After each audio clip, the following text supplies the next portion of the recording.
Senator, the Justice Department is stepping up pressure on sanctuary cities that do not comply with federal immigration law. The department sent a letter saying that local jurisdictions have until June 30th to fork over immigration information on individuals who have been arrested.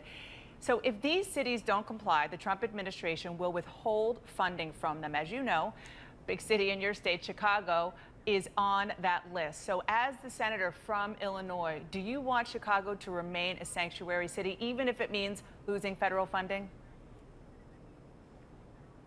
Dana, I wish that Attorney General Sessions, as well as members of the Trump administration, would do what I've done. Sit down with the police chiefs. Ask them point blank, what is the most important thing we can do to maintain law and order and to cooperate with the people who are responsible for keeping our community safe? And they will tell you that this notion of threatening those who are here undocumented is going to cut off sources of information which people use every day in police departments to keep us safe. If you want to have a law and order presidency, speak to the police departments and chiefs who have this responsibility.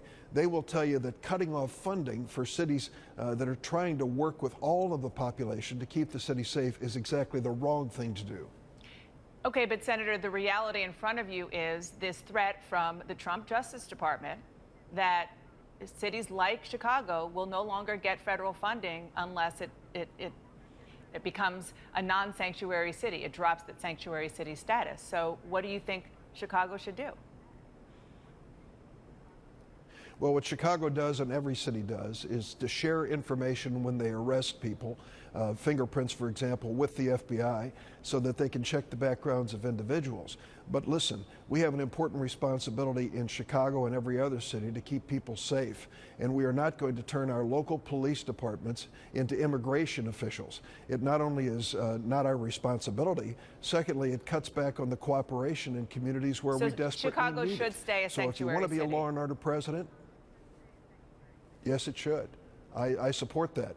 I think we can work with the federal government, but we're not going to do this at the expense of people who are living peaceable lives in neighborhoods and raising families and should not be harassed by folks who are trying to push some sort of anti-immigration agenda in Washington.